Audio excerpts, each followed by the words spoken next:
right, so brace yourself. I have something to show you. All right, 1, 2, 3, boom.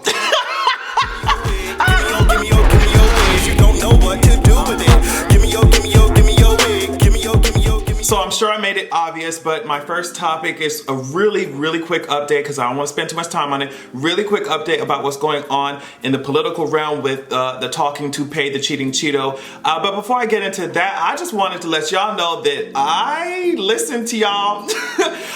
Last time I was on a live stream, y'all was just like, sis, I want a podcast, and that's exactly what I'm gonna go ahead and give y'all. I'm gonna make it a Patreon exclusive podcast. It's going to be at the very least 2 times a month, so every other week. Of course, if I get more and more support, I will do it more frequently. There will be bonus episodes, so everyone who gives like $5 a month and up will be able to have access to those episodes. Now, the first episode is going to come out on October 8th, okay? So I'm not wasting any time. We're gonna get right into it. I want these episodes to be around 45 minutes. I want you guys to sign up to patreon.com/AdrianExpression right now so that you'll be able to leave in the comments of the post. You'll be able to leave what you want me to talk about, the topics that you want me to cover. You'll be able to comment all up until the day before I'm about to do the actual episode. So go ahead, sign up there. Tell me which topics you want me to cover.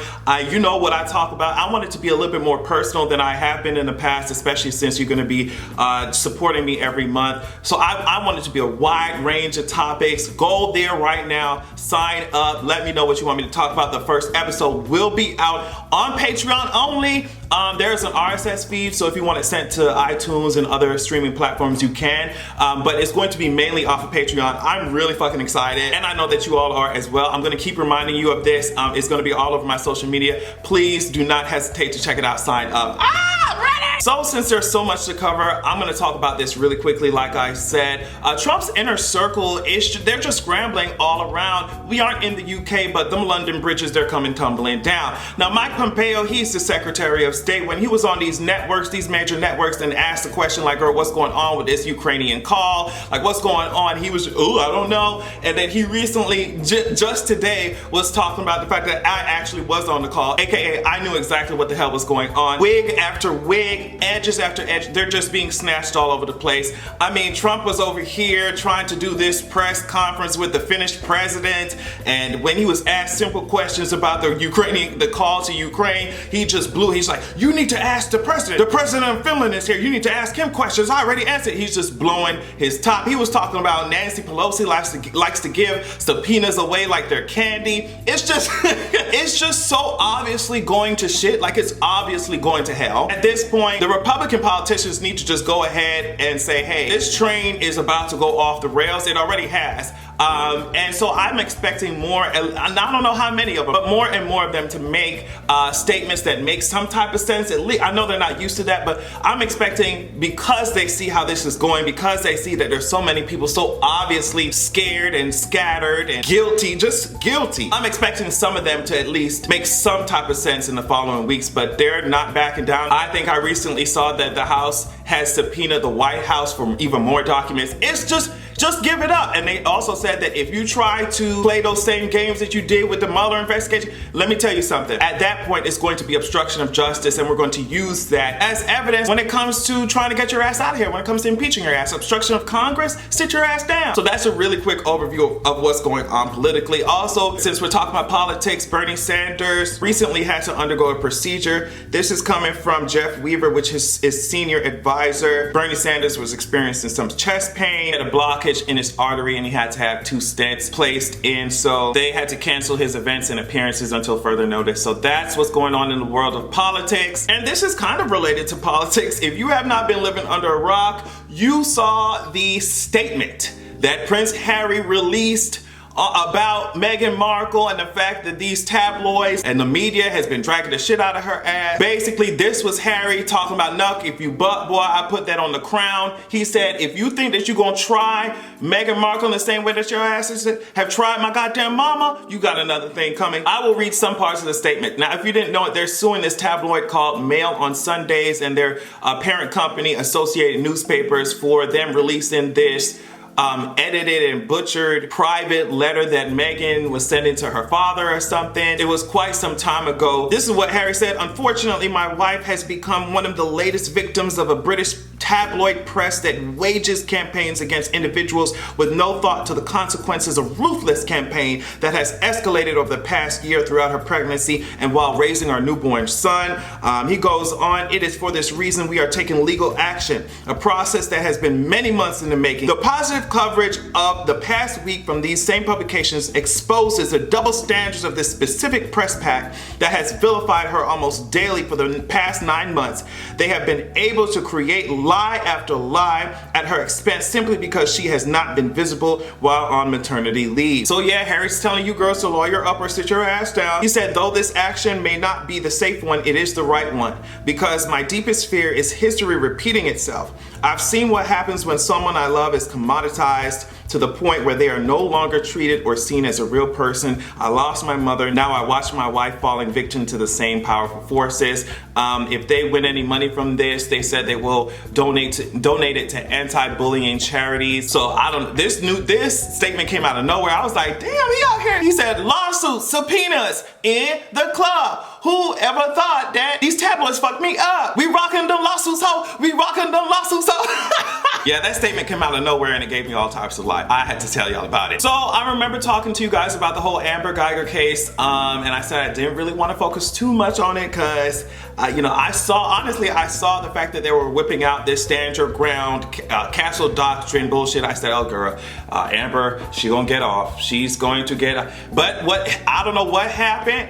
But they said, girl, the jury found your ass guilty. So now the sentencing part of the case is coming up, right? Now this is, somebody put this on Twitter, this is the judge swinging her arm. They said she getting ready to put sis underneath the jail. I hollered, like she warming up, I got my life. Now the range that Amber Guyger is facing is from like 5 years to her whole life to 99 years, I think. Now in the new phase of the case, the sentencing phase, they are whipping out even more text messages from Amber Guyger. I can read you some of it. Apparently someone texted Guyger that she should adopt a German Shepherd, although she may be racist. That's what the dog owner messaged to Guyger. And then Guyger said, it's okay, I'm the same. I hate everything and everyone but y'all.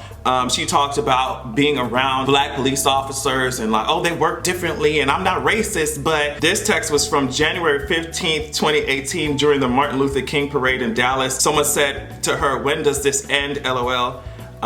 And she said, when Martin Luther King is dead. And then she said, oh wait, trying to be sarcastic. She said, just push them or spray your pepper spray in that general area. So all of these text messages are coming out as the sentencing is coming up on her ass, just pushing up on her ass like an ugly man in the club. And these text messages aren't helping her case. So I just thought I'd put that out there. Them white woman tears are not gonna save you now, honey. So after all of that, I need to talk about something encouraging and cute. Actor Jason Momoa, he recently went to the UN and delivered this speech about the global crisis of climate change. I'll read to you some of the excerpts. Island nations contribute to the least to this disaster, but are made to suffer the weight of its consequences. The people will hold our governments and corporate powers accountable for the destruction you are allowing to our environment. I thought that was cool. Another part of it, we are a disease. He's talking about humans. We are a disease that is infecting our planet. As a human species, we need the earth to survive, but make no mistake, the earth doesn't need us. That's what I've been saying. Oh, save the planet, save the planet. No, save our asses. The planet's still gonna be here. This is the last part of his speech that I'll read. As a human family, through innovation and creativity, we have elevated ourselves and perceivably stand as the most powerful beings on earth. Yet our ego, our fear, our relentless drive for profits, so important, have made us the only species willing to force disharmony from the natural balance of our world. So Mr. Aquaman was not up there playing, even though DC likes to play games with their movies, he wasn't playing games with the UN, okay? He went up there and says, I will whip around my trident on you corporations. We need to get it together. That's what so many people have been saying, and I just don't know what it's gonna take for us, for these big corporations to get their money-hungry ass boot off of our starving and dying necks. I hate to see it. I just wanted to take this moment to remind those of you who are going to college or who are in college already that you need to fill out your FAFSA. It recently opened up, so go there, get your money, and do like the rest of us did and pretend like you're gonna pay it back. Now, since we're talking about academics and the professional world, I wanted to talk about this real quickly. This is regarding facial recognition technology in the UK. This is coming from The Telegraph. Artificial intelligence and facial expression technology is being used for the first time in job interviews in the UK to identify the best candidates. Now they're talking specifically about Unilever. I think it's a consumer goods giant company. They go on to say, the algorithms select the best applicants by assessing their performances in videos against about 25,000 pieces of facial and linguistic information compiled from previous interviews of those who have gone on to prove to be good at the job. HearView, I think it's called, the US company which has developed the interview technology, claims it enables hiring firms to interview more candidates in the initial stage rather than simply relying on CVs, and that it provides a more reliable and objective indicator of future performance free of human bias. And we all know that this is just racism, eye racism. You know how they have iRobot, iPhone? This is just eye racism, sis. Because who sets the parameters? Who sets the parameters of success? What does success look like? You talk about facial features. Like, sis, this is, I'll show you this. You remember this video of the soap dispenser? This white hand went up underneath it and it just came down, and the soap came down, and then the black hand came up underneath it and it didn't know what to do. If y'all set the parameters and the baselines for whiteness in soap dispensing technology, can you imagine what they're doing with artificial intelligence and facial recognition? No, ma'am. No, man. It's just like, and then they'll use that argument because a computer is doing it to claim that it doesn't have any bias. It's just like, no, sis, we can see right through that shit. Even though you can't see our skin to dispense the goddamn soap, we can see right through that bullshit. This is just something to think about as we progress and as we get more technologically advanced. Our biases will inherently, especially if it's based off of supremacy or dominance, it will inherently be placed in some of these technologies to keep the people that they don't want in their circles out of them. That's just it. So I want to end this video with some quick information about Stacey Dash. Apparently, when she was booked, she put herself as a whole ass white woman, as you can see here, not understanding. Well, honestly, they could have her ass. Yeah, they could have her ass. I don't know if you want to call me Ancestry.com, because I did a quick Google search and I found out some information about her parents. She is the daughter of a Mexican-American mother, Linda Dash, and Dennis Dash, who is an African-American. Now, I don't know how you mix adobo with